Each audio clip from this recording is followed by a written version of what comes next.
നമസ്കാരം. കനേഡിയൻ താളുകളിലെ സായാഹ്ന വിശേഷങ്ങളിലേക്ക് എല്ലാ കനേഡിയൻ മലയാളികൾക്കും സ്വാഗതം. കാണാനില്ല. ഇബിൻ ബെന്നി എന്നു പേരായ 24 വയസ്സുള്ള മലയാളി യുവാവിനെ കാണാനില്ലെന്ന് വാട്ടർലൂ റീജിയണൽ പോലീസ് അറിയിക്കുന്നു. ഇയാളെപ്പറ്റി എന്തെങ്കിലും വിവരം ലഭിക്കുന്നവർ 5195079777 എന്ന നമ്പറിൽ വാട്ടർലൂ ക്രൈം സ്റ്റോപ്പേഴ്സുമായി ബന്ധപ്പെടാൻ അറിയിക്കുന്നു.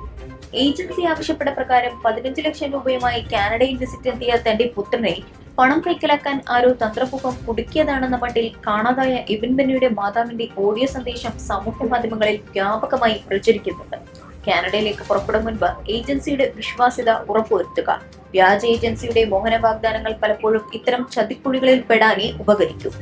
ഇബിൻ ബെന്നി സുരക്ഷിതനായി തിരിച്ചെത്തട്ടെ. വിദേശ വിദ്യാർത്ഥി പെർമിറ്റുകൾ 2023 കണക്കുകളെ ഇതിനോടകം തന്നെ മറികടന്നുവെന്ന് റിപ്പോർട്ടുകൾ. ഫെഡറൽ ലിബറൽ ഗവൺമെന്റ് അന്താരാഷ്ട്ര സ്റ്റഡി പെർമിറ്റുകളുടെ എണ്ണം പരിമിതപ്പെടുത്തുമെന്ന് ആവർത്തിക്കുമ്പോഴും കാനഡ കഴിഞ്ഞ വർഷത്തേക്കാൾ വേഗത്തിൽ പെർമിറ്റുകൾക്ക് അംഗീകാരം നൽകുന്നുണ്ടെന്ന് കണക്കുകൾ വ്യക്തമാക്കുന്നു. 2024 ആദ്യ 5 മാസങ്ങളിൽ കാനഡ 2,16,620 അന്താരാഷ്ട്ര പഠന അനുമതികൾ നൽകിയതായി IRCCയുടെ ഡാറ്റ സൂചിപ്പിക്കുന്നു.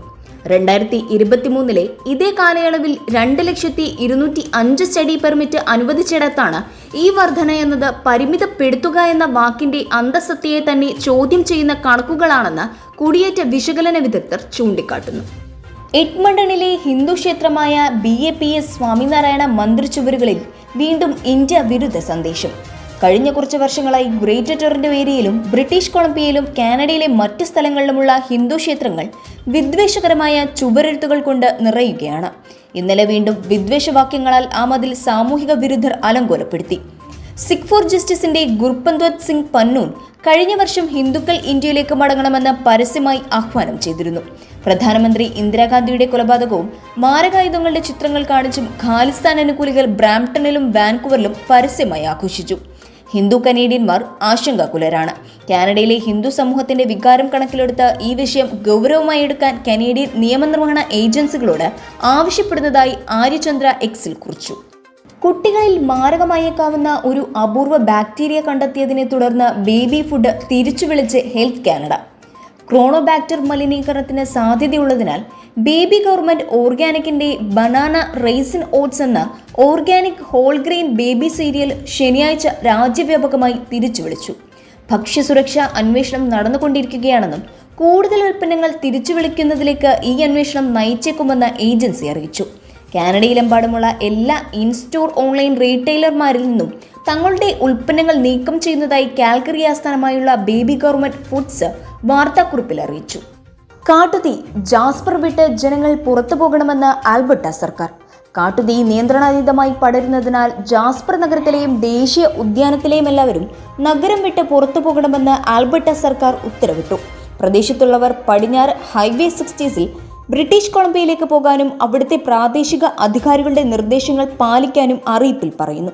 തിങ്കളാഴ്ച രാത്രിയുണ്ടായ കാട്ടുതീയെ തുടർന്ന് ജാസ്പർ മുനിസിപ്പാലിറ്റി അടിയന്തരാവസ്ഥ പ്രഖ്യാപിച്ചിരുന്നു. കേരളത്തെ പാടെ അവഗണിച്ച് കേന്ദ്ര ബജറ്റ്. കേന്ദ്ര ബജറ്റെതിരെ രൂക്ഷ വിമർശനവുമായി കേരള MPമാർ. കേരളത്തോട് കാണിച്ചത് കടുത്ത വിവേചനമെന്ന് K. രാധാകൃഷ്ണൻ പറഞ്ഞു. ഒരു ദേശീയ ബജറ്റാണിത് എന്ന് പറയാൻ കഴിയില്ല. എല്ലാ അർത്ഥത്തിലും നിരാശാജനകമായ ബജറ്റാണ് മന്ത്രി നിർമ്മല സീതാരാമൻ അവതരിപ്പിച്ചതെന്നും K. രാധാകൃഷ്ണൻ പറഞ്ഞു. കേരളത്തെ നിരാശപ്പെടുത്തിയെന്ന് ആന്റണി MPയും 2 മന്ത്രിമാരല്ലാതെ മറ്റൊന്നും കേരളത്തിന് ഇല്ലെന്നും രാജ്മോഹൻ ഉണ്ണിത്താനും പ്രതികരിച്ചു. ഇന്നത്തെ കനേഡിയൻ സായാഹ്ന വിശേഷങ്ങൾ ഇവിടെ അവസാനിക്കുന്നു. ഇത് നിങ്ങളിലേക്ക് എത്തിച്ചത് Polaris general Brampton, Latha Menon barrister solicitor of Menon law professional corporation, Kerala curry house Mississauga, Joju Augustine real estate broker, Gopinathan Ponmanadiyil, Rudraksha gem expert. എല്ലാവർക്കും നല്ലൊരു സായാഹ്നം നേർന്നുകൊണ്ട് കനേഡിയൻ താളുകൾക്ക് വേണ്ടി ഗാഥ പ്രകാശ്. കൂടുതൽ കനേഡിയൻ വിശേഷങ്ങൾക്കായി ഞങ്ങളുടെ YouTube ചാനൽ സബ്സ്ക്രൈബ് ചെയ്യാൻ മറക്കരുതേ.